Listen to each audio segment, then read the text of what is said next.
Hey, good morning, friends. I'm MLive Chief Meteorologist Mark Torregrossa. We are going to get started here in just a minute and talk about the weekend weather.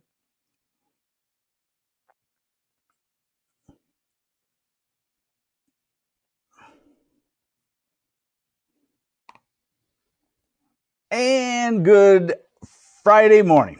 Whew, we made it to Friday, didn't we? Thankfully. Hey, good Friday morning. Hopefully you're being safe. And we'll look at the weekend forecast. The rain pattern is dwindling for Saturday. I'm going to show you that to you on models. Okay. We look at computer models all the time. Models are getting in the news. You know, when you get the COVID-19 update, they talk about here's what the models project. So a little bit on that, just a tidbit on it at the start. A model is as accurate as what you input into it at what we call in weather, the initialization. So, a model is going to forecast, let's say in weather, a model is going to forecast the rain moving along. Well, all of the inputs at the beginning of it help it do that. And so the more inputs you have at the beginning, the more accurate a model is. And that's quite frankly what we think is the difference between the European model and the US model. European model, they run one model. We run a bunch of models on the same computer. We have great models too. In the short term, they don't have, but they put a lot more inputs into the initialization of the European model. Where that fits in, where I'm going, COVID-19, we're seeing, the chart and the model forecast every day. They're building data and probably putting more inputs into it. So the model they have is actually getting more accurate every day because they've got more inputs going into it. Hey, let's just start off with some good mornings. Mark Yushak, good morning. Good morning. Jeannie Williams from West Branch. Yeah, Jeff, JJ Jordan. I had to do it. We got some mild temperatures. It's Friday. What the heck? Let's get tropical. Are you working from home and in sweats? We've had discussions with our coworkers here at MLive as, are you as productive in sweats, or do you feel like you're more laid back? What's your thoughts there? All right, let's shut up and get into the weather. How does that sound? Here's the current satellite picture. You can see Michigan far right of the screen. We have generally clear skies. There is some cloudiness far southwest corner, but that storm is having a hard time coming this way. And the reason why is the storm out on the East Coast that you see there is kind of giving us what I like to call atmospheric constipation. Now, constipation usually isn't a good word, but atmospheric constipation, it just depends on where you're in that constipated part. The East Coast, they're not having the constipation. They're having the storm system, but we are, and it keeps the clouds out of the area. Good morning, Ann Signal. Looking forward to the sun. It's here. Steve Matthews, Fort Wayne fan. See, MLive goes all the way down even into Indiana. Okay, now here's models. Let's start with this. I want to show you this, okay? Let me get it in a good perspective for you here. Oh, it was Friday, I'll be honest. I had to rebuild everything in my slideshow. Just everything was all jacked up for some reason. I have no idea, and I'm just glad it's Friday. Okay, so you're looking at a model. You're looking at what we call the 0 hour forecast, the initialization, okay? And that's how all models start, with data that's input to give it a start. So here we go. And our first and foremost thing is today we're dry. Why? The storm out to the east is holding the storm system, the weak cold front, just to our west. It's weakening it too. We're into tonight and we're into tomorrow morning. And notice the band of rain showers as we go through tomorrow dwindles as it moves across lower Michigan. So it will be dying from west to east, maybe in the southeast. You don't even get a shower. I'll show that to you a little closer in just a moment. Then we go into Sunday, and it's dry conditions.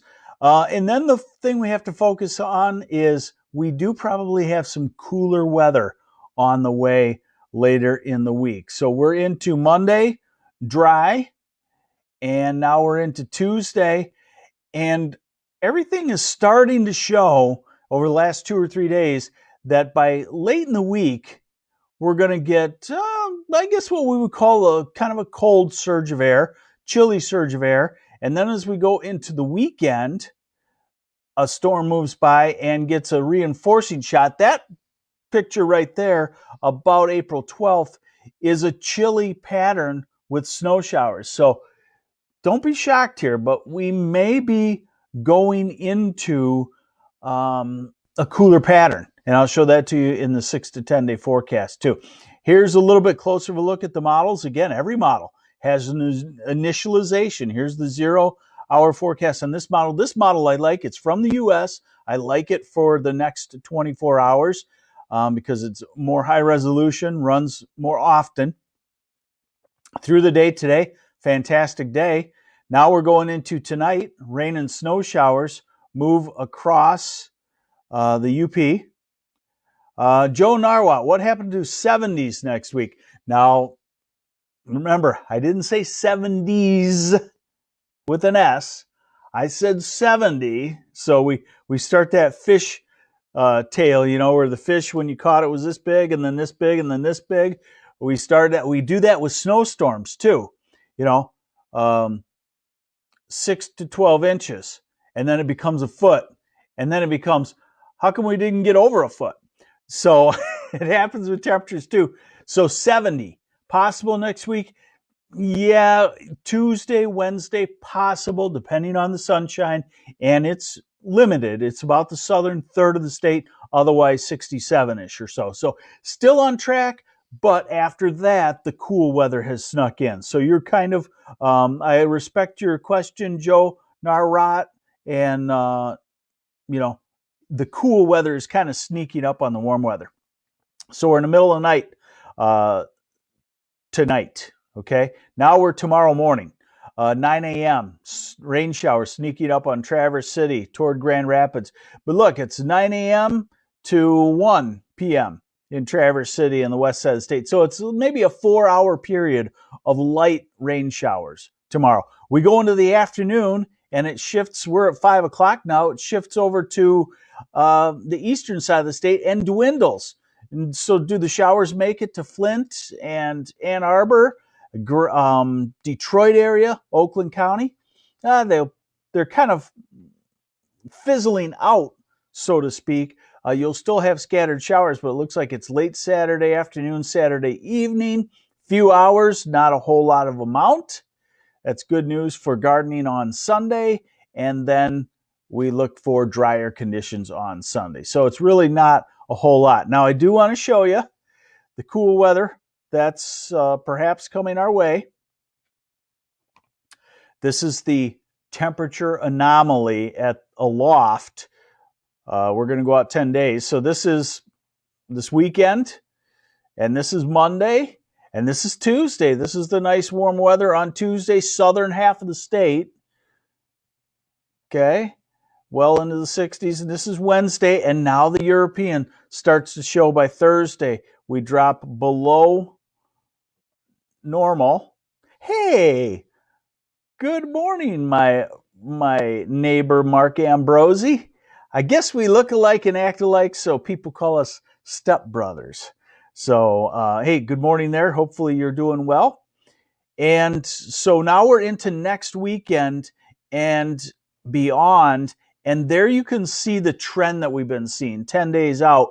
The purplish up there, that's about 10, 15, 20 degrees colder than normal. At that point, April 12th, normal highs, well, let's call it 58 to 62, southern lower. And, so if you get 15 degrees below that, we could have some days with highs in the 40s.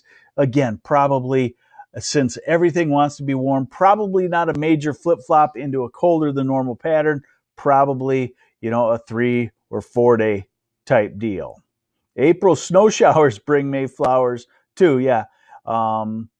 Brian says we've had some of our biggest snowstorms in April. We have, and never say never in weather. Okay, 6 to 10 day forecast now starting to show that trend of colder than normal temperatures, just by a slight chance, and 8 to 14 day, a little bit better of a chance of colder than average. But remember, the average temperature now, because of the power of the sunshine gaining, average temperature is going up 1 degree every 2 to 3 days. So by the time we get out to 8 to 14 days, our average high is probably around 60, and then we're cooler than that. That gets us 50s, that gets us 40s, and we can still have a freezing temperature, certainly at night. We're not out of the woods on that at all. All right, let's take a look at the high temperatures we're going to experience. Today is just a beautiful day. Light wind, sunshine across lower Michigan, a lot of places near 60. Tomorrow, we're looking at temperatures in the upper 50s. The west side of the state with the clouds, you're going to be cooler. That's to be expected. And let's see here.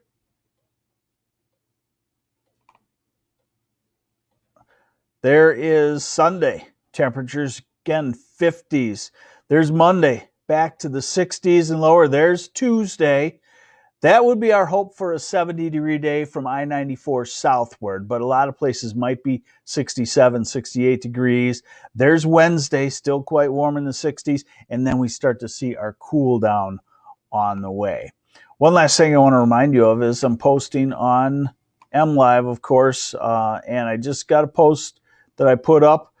Several Great Lakes may experience highest water level ever recorded in modern records going back to 1918. I know a lot of folks always tell me, well, what about 10,000 years ago? Well, we don't live 10,000 years, but this summer's projections, read my post, the summer's projections, there's one scenario that says we could be higher, Lake Michigan and Huron, for example, by 5 inches higher than October of 1986, which was the highest water level ever recorded there.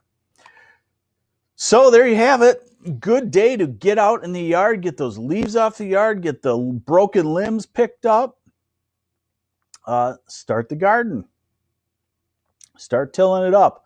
I'll have a post today about what you can plant now. I'm going to post that on MLive when I get done with it. Let's take some questions and say hi to some folks. Hey, come on, let's get going. Let's talk here. We got some time, right? Cover precious vegetation, asks Brian Picorni.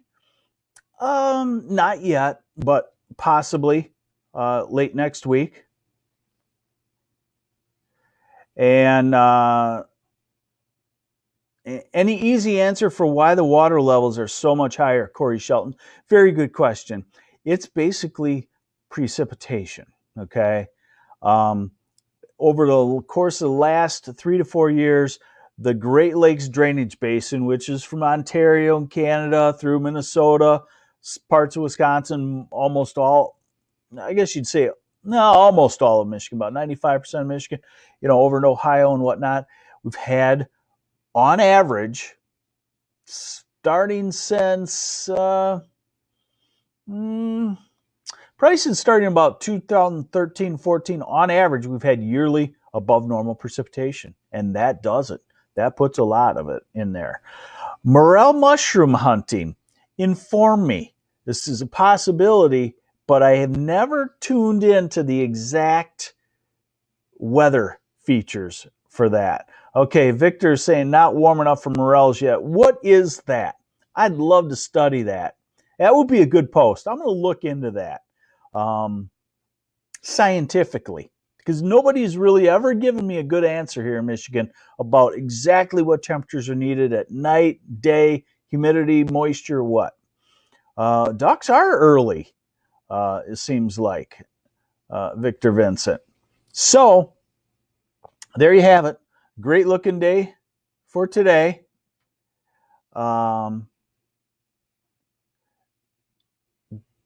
dwindling rain for Saturday, dry on Sunday, dry on Monday, some shower activity Tuesday and Wednesday, very springy type weather pattern. And then we may be going back into a colder than average pattern as we get to the end of the week. Hey, good morning, my friend Jennifer Bouvet from Abley Greenhouse on there. I feel for folks, small businesses. This is, you know, this is just terrible. And let's keep our fingers crossed. I feel like it's going to be a fairly short-term thing, but let's just